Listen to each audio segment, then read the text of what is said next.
Graça e paz, amados. Esses dias, na verdade, essas semanas e meses que nós estamos vivendo em função da Covid-19 é um dos momentos mais dramáticos, né, das últimas décadas. Então, é aquele tipo de coisa que a gente estava acostumado a ver em filmes de ficção, né, tipo Contágio, Epidemia, Os Doze Macacos, Ensaio sobre a Cegueira, Eu Sou a Lenda, Guerra Mundial Z, aquele tipo de filme que parece que é uma realidade distante, ou pelo menos não é nem realidade. Só que essa ficção tem se tornado realidade nas nossas vidas e essa realidade tem sido cada vez mais concreta para a gente. Porque mesmo sabendo que é real, mas até pouco tempo atrás ela estava do outro lado do Atlântico, né, em lugares, em países distantes, era a China, né, do outro lado do mundo, ou na Europa, Itália, Espanha. Então era uma realidade distante da nossa. Mas agora essa realidade vai se tornando cada vez mais próxima. E a tendência é ela se aproximar mais da gente à medida em que ela vai se tornando real e concreta em pessoas cada vez mais próximas. Hoje eu vi uma postagem do pastor Paulo Felipe, né, secretário de missões das Batistas Independentes, falando sobre a morte de um italiano que ele conheceu quando esteve na Itália. E pela foto, ele não era um idoso, parecia estar ali 50, 50, início de 60 anos, nessa faixa etária, e veio a óbito hoje, né, segundo a postagem do pastor Paulo Felipe. Né? E de repente, né, ontem, minha mãe me conta que está com febre, né, uma febre pequena, né, 38 graus, não há outros sintomas, só a febre em si, então provavelmente é uma virose comum, mas assim daquele sinal de alerta, a gente fica preocupado, a gente fica assustado, porque a gente sabe que o coronavírus, esse novo coronavírus está aí presente, está se expandindo, está infectando e cada vez mais vai ficar perto da gente, atingindo pessoas que a gente conhece, pessoas que a gente ama e às vezes, talvez até atingindo a nós mesmos. Então, meditando sobre isso, sobre esse drama, sobre a sensação que a gente tem cada vez mais de medo, né, de terror, de pânico até mesmo.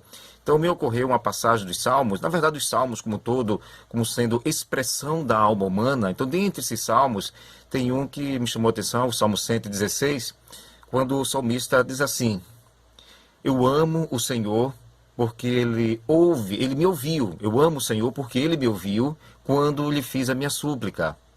Ele inclinou os seus ouvidos para mim. Eu o invocarei enquanto eu viver.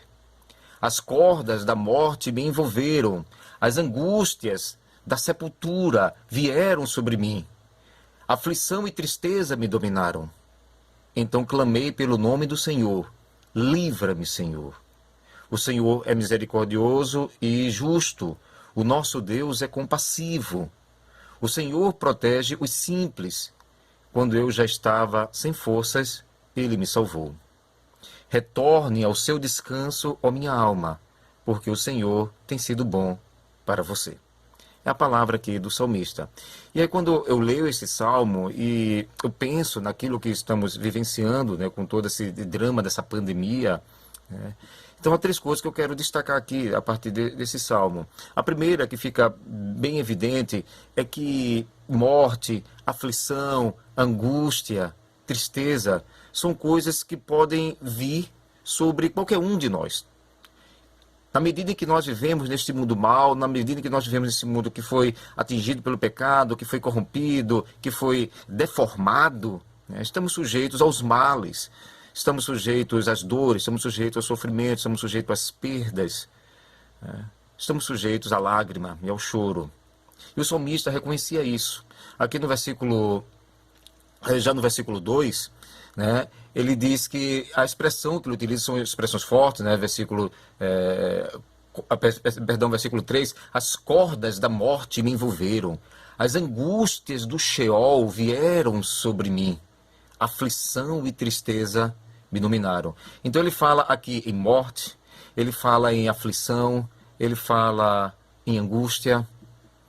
Então ele conta uma experiência que é bem humana, bem de todos nós.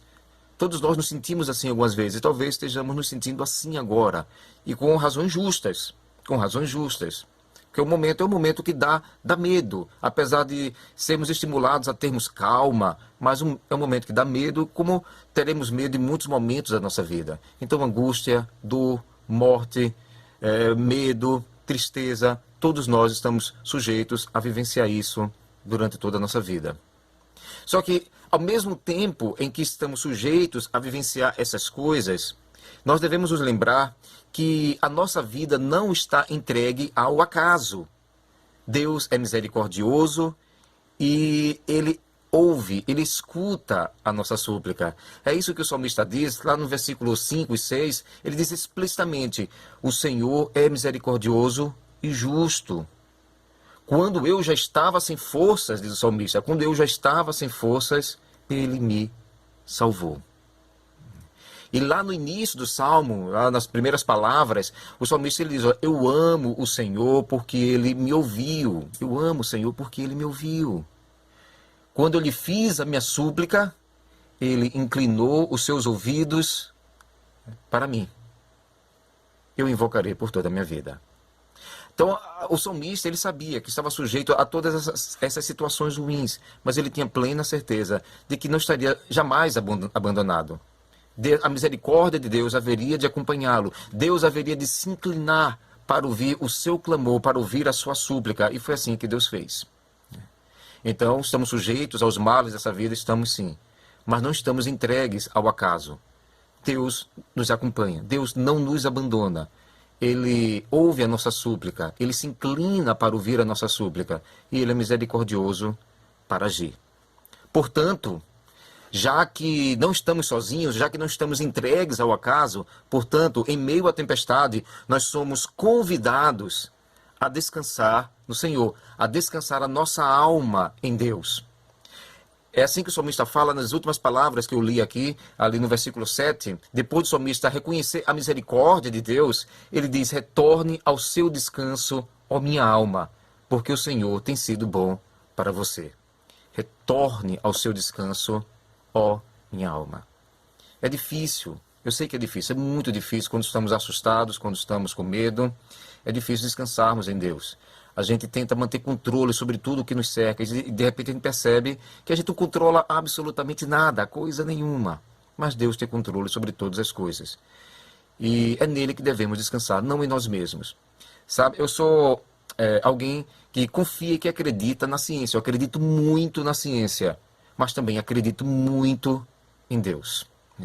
E sei que, no final de tudo, quem dá a última palavra é Deus. Então vamos confiar, sobretudo, nas mãos daquele que nos criou, nas mãos daquele que é misericordioso, nas mãos daquele que se inclina para ouvir a nossa súplica. Vamos descansar a nossa alma em Deus. Que Deus seja conosco. Que Deus te abençoe.